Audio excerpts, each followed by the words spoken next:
Yes, we have. When I first started my business, I would do whatever somebody would pay me to. I just wanted a customer base, right? Um, Over the course of 6 years, I now have more customers than I can work for.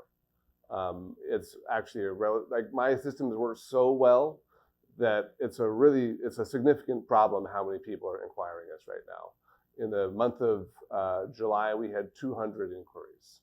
So once you've achieved that level of success through the online portal and the marketing funnel, you were capable of starting to specialize. So what we started to do is we started to try to find what was simple, what was trainable, and what was profitable. As we were doing the work over the course of all 6 years, I was paying attention to what was the most profitable jobs that I did. Sometimes those jobs were really complex. And one of the things that I've realized as I started to hire people is that I need to find work that my people are capable of, not what I'm capable of, because I'm in full-time management now. So I need to find something that can be trained relatively easily. It cannot take me 15 years to train somebody to be a finished carpenter. I need someone that I can train to install bathroom fans and faucets, and maybe do install a light sconce in addition to replacing a little bit of baseboard. Doing something like that, it might take me 6 months to train somebody to do that, as opposed to 15 years. So when I'm specializing, I'm trying to pay attention to those things. What is simple enough to show people how to do, which makes it trainable, and then the third one, of course, is profitable.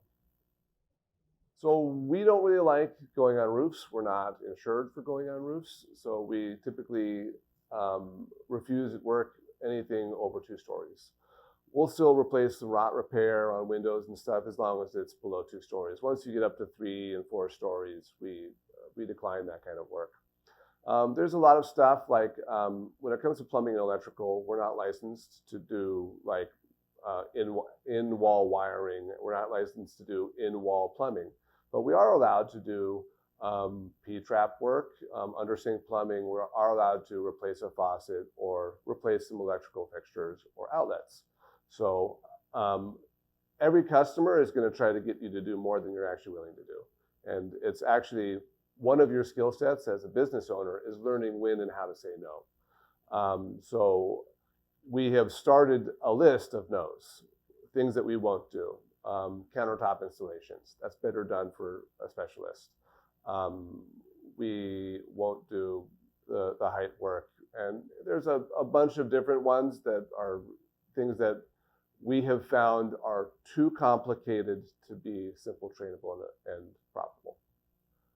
For the stuff that we do say no to, we have attempted to create a vendors list. So if we don't do something, we try to find somebody in our community who does do it. So if you want a countertop installed, I know a countertop guy.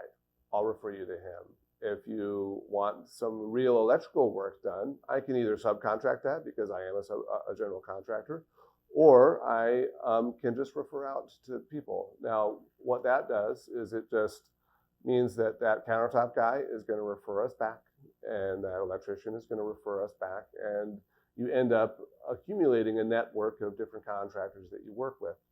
And there are a lot of advantages to that. You're never going to have 100% success rate, right? And the important thing is listening to your customers. If that happens and someone doesn't respond, doesn't do anything, then you stop referring them and you try to find somebody different. And in certain cases where I don't have a good reference, I just say, hey, I'm sorry, I just don't have a great reference for this. Like, we've tried to find one and so far we haven't had much luck.